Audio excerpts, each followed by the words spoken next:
કરજણમાં વિકાસના નવા અધ્યાયની શરૂઆત. નારેશ્વર ખાતે પોલીસ સ્ટેશન અને 207 કરોડના બ્રિજનું ભૂમિપૂજન. વડોદરા જિલ્લાના કરજણ તાલુકામાં વિકાસના નવા અધ્યાયની શરૂઆત થઈ છે. નારેશ્વર અને મોટી કોરલ ગામે વિવિધ વિકાસ કાર્યોનું ઉદ્ઘાટન તથા ખાતમુહૂર્ત ભવ્ય રીતે યોજાયું હતું.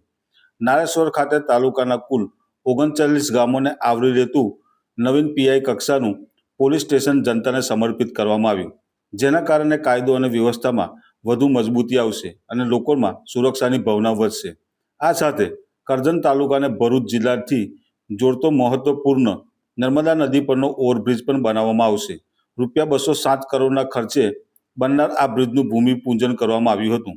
આ બ્રિજ બનતા પરિવહન સુવિધામાં ક્રાંતિ આવશે અને સ્થાનિક લોકોને મોટી રાહત મળશે.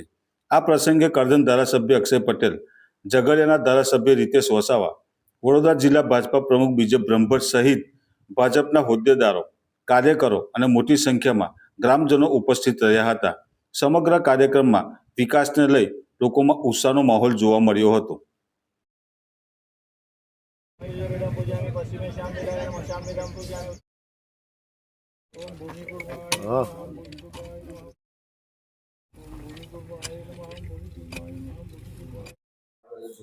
આજ રોજ વિવિધ ખાતમુહૂર્ત હાથ ધરાયા છે. ગઈકાલે માનનીય આપણા ગુજરાત સરકારના ડેપ્યુટી સીએમ હર્ષભાઈ સંઘવી સાહેબે વર્ચ્યુઅલી ખાતમુહૂર્ત અને ઉદ્ઘાટન જે ગઈકાલે કરજણ વિધાનસભામાં 2 પ્રોગ્રામનું કરેલું, એની માહિતી 2 પ્રોગ્રામનું આજે અમે ભૂમિપૂજન કર્યું છે. અને ભૂમિપૂજનની અંદર નારેશ્વર ખાતે લગભગ અમારા નારેશ્વર આઉટપોસ્ટ હતું, એની જગ્યાએ નારેશ્વર પોલીસ સ્ટેશન જે પીઆઈ કક્ષાનું આજે કાર્યરત કરવામાં આવ્યું છે. અને એની અંદર લગભગ 38 ગામોનો સમાવેશ નારેશ્વર પોલીસ સ્ટેશનની અંદર કરવામાં આવ્યો છે.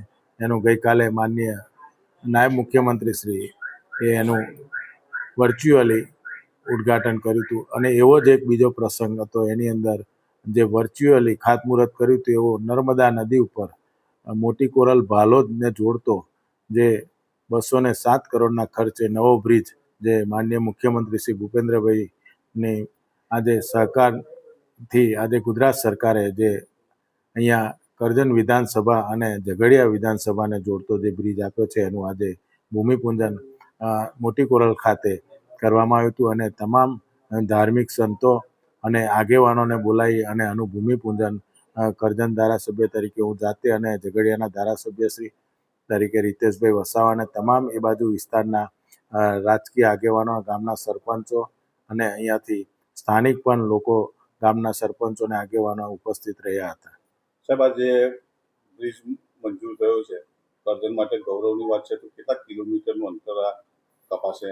જ્યારે રંગ સેતુને આખે ફરીને જ્યારે જવું હોય ત્યારે 81 કિલોમીટરના અંતરે આપણે ત્યાં પહોંચતા હતા. એવી જ રીતે જ્યારે અહીંયા નારેશ્વરથી ભાલોદ રાજપારડી રહીને જવું હોય ભરૂચ રહીને ત્યારે 55 કિલોમીટરનો જે ફેરાવો થતો હતો.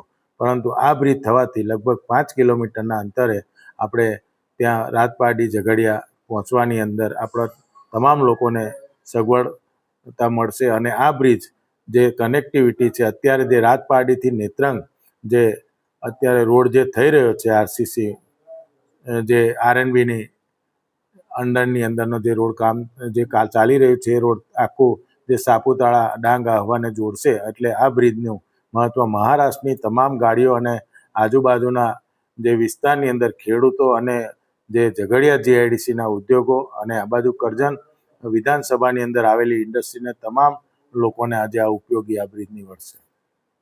29 વર્ષથી ગ્રાહકોનો અતૂટ વિશ્વાસ એટલે લકી હોમ અપ્લાયન્સ લઈને આવી છે બીજો લકી ડ્રો ઇનામ. તો આજે જ મુલાકાત લો.